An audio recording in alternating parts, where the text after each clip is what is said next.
बोलिए सियावर रामचंद्र भगवान की जय। आदरणीय श्रोताजनों, मानस चिंतन चैनल पर आप सभी का स्वागत है।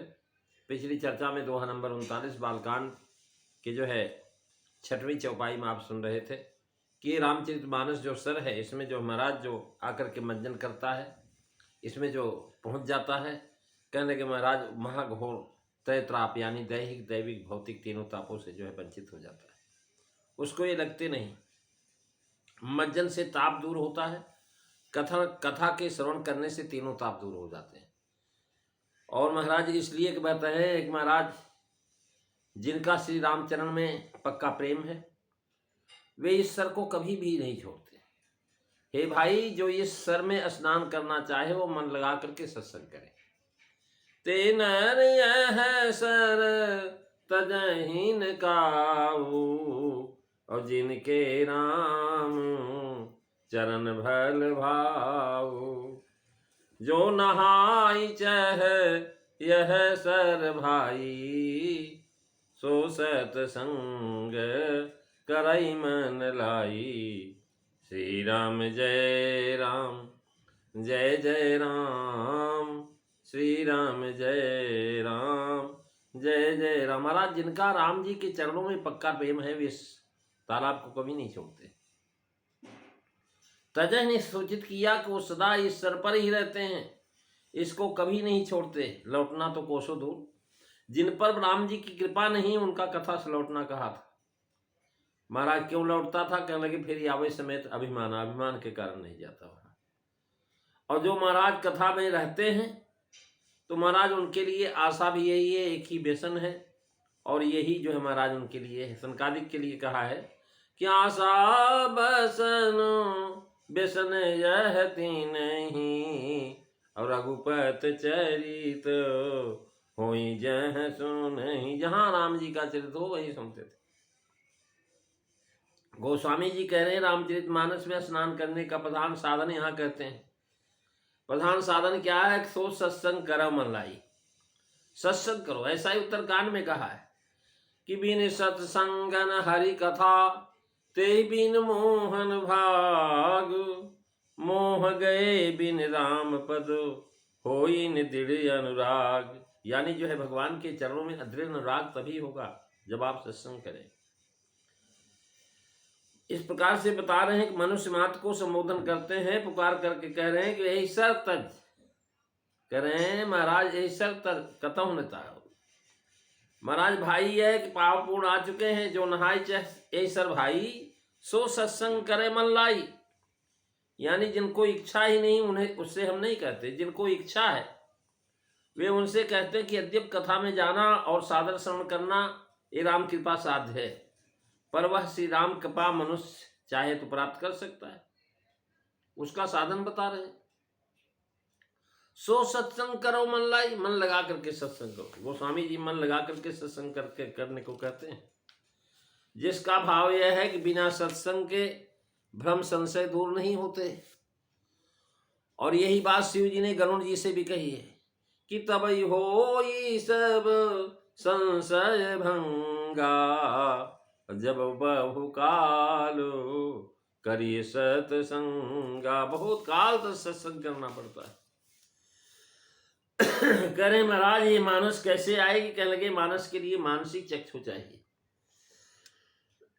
ये तालाब कहाँ है, कैसे दिखाई पड़ेगा? तो महाराज इस तालाब को देखने के लिए मानसिक चक्षु चाहिए।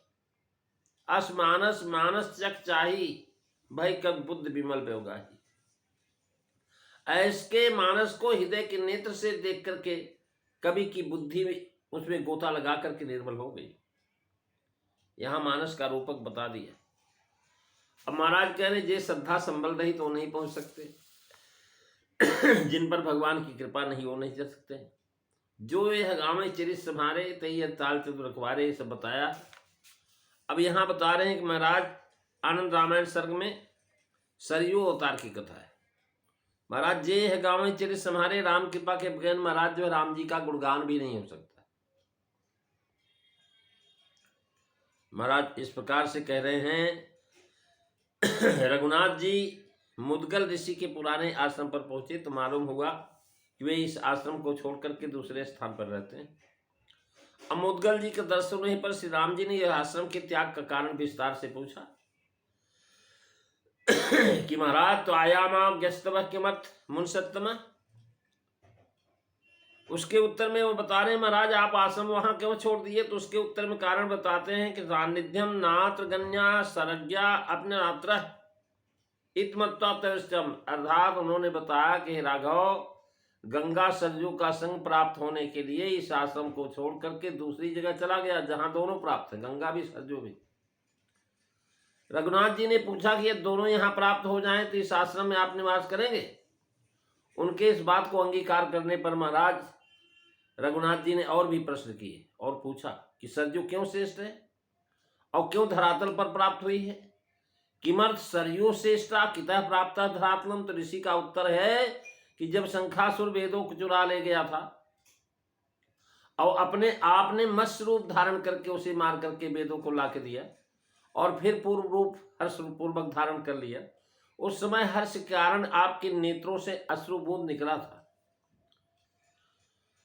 तदा हर्षेन नेत्राते हर्ष पूर्वक महाराज जो है आपके आंखों से जो महाराज प्रेम वाला जो है खुशी का जो आंसू निकला था वही साक्षात नारायण से अनादुष्मय अद्भवा।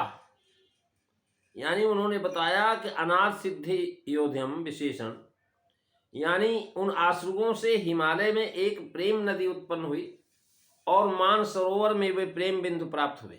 उसी समय वैवस्वत मनु जी ने एक यज्ञ करना चाहा और गुरु से आज्ञा मांगी। गुरु ने कहा कि यदि यहाँ यज्ञ की इच्छा है तो परम पावनी सरजू जी को मानस से यहाँ ले आओ, मान सरोवर से।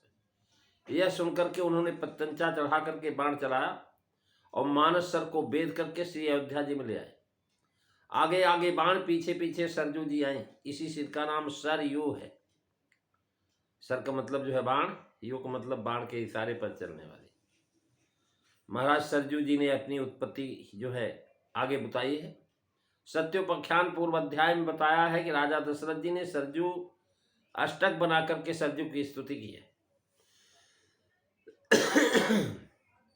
जिसे सुनकर के उन्होंने प्रकट होकर के दशरथ महाराज को पुत्रों सहित दर्शन दिया। राम लक्ष्मण भरत शत्रुघ्न और जो है महाराज दशरथ को उन्होंने दर्शन दिया और रामचंद्र जी को गोद में बैठा करके आशीर्वाद दिया कि राजा से बोले कि हमारे वचन सुनो राजन, ये बालक ब्रह्मांड भर के इष्ट और मेरे कोख में सदैव विराजमान रहते हैं। ये चारों बालक हिमेचा बालका हिष्टा सर्वे सामान गोल के बसंती मम कुक्षो ही पश्चिताम ज्ञान चक्षा। ज्ञान नेत्र से देखे जा सकते हैं, इसलिए असमानस मानस चक चाहिए। भाई कवि बुद्ध विमल अवगाही। प्रेमी सज्जनों, इसकी पूरी चर्चा आप अगली कथा में सुनेंगे। आज बस इतना ही। बोलिए सियावर रामचंद्र भगवान की जय।